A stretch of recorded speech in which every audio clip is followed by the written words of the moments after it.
తెలంగాణ వచ్చిన తర్వాత 10 సంవత్సరాలు మీదే అధికారం. ఇప్పుడు కాంగ్రెస్ గవర్నమెంట్ వచ్చి ఇక్కడ 2 సంవత్సరాలు. ఇక్కడ ఏమైనా పరిపాలించిన విభాగం ఏమైనా ఉంటే వాళ్ళు ఒక 5 సంవత్సరాలు చేసి ఉంటే బీజేపీ కాంగ్రెస్ చేసాం. ఇప్పుడు మీరు ఇన్ని అక్రమాలు జరుగుతున్నప్పుడు, మీరు అధికార పార్టీలో ఉన్నప్పుడు మీరు దీని మీద ఎందుకు చర్యలు తీసుకోలేకపోయారు? ఇంత జరుగుతున్నప్పుడు. మేము బీఆర్ఎస్ ప్రభుత్వం ఉన్నప్పుడు కూడా 2018 నుంచి వీటి మీద వ్యతిరేకంగా పోరాడుతున్నాం. చేసేది తప్పు, ఏ ప్రభుత్వం ఉన్నా చేసేది తప్పు. ఆ రోజు ఉన్న బీఆర్ఎస్ మీద కూడా మేము పోరాటం చేసాం. మేము పోరాటం ఈ రోజు చేసింది కాదు. 2018 నుంచి మీరు చూడొచ్చు, పేపర్లో కటింగ్సే ఉంటాయి. మేము ఫైట్ చేసింది 2018 నుంచి చేస్తున్నాము. 2019లో అప్పటి ప్రతీక్ జైన్ కలెక్టర్ గారు అప్పుడే వచ్చారు. ఆయన 2020 స్టార్టింగ్ లో వచ్చారు. ఆయన నైట్ 8:30కి తీసుకొచ్చి చూపించాం మేము. ఆయన డిమాలిష్ చేయమని చెప్పేసి ఆర్డర్ ఇచ్చిపోయారు ఒక పార్క్ లో బిల్డింగ్ ని. మళ్ళా మరుసటి రోజు పోయి కలెక్టర్ వీళ్ళు మేనేజ్ చేశారని చెప్పారు.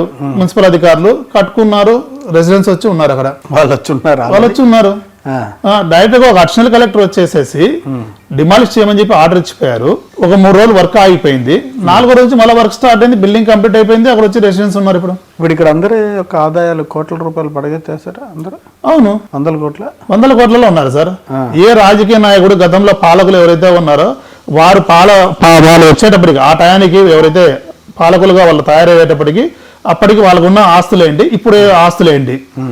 ఒకసారి విజిలెన్స్ వాళ్ళని రమ్మని చెప్పండి, ఒకసారి ఐటీ వాళ్ళని రమ్మని చెప్పండి, వాళ్ళకే తెలుస్తుంది.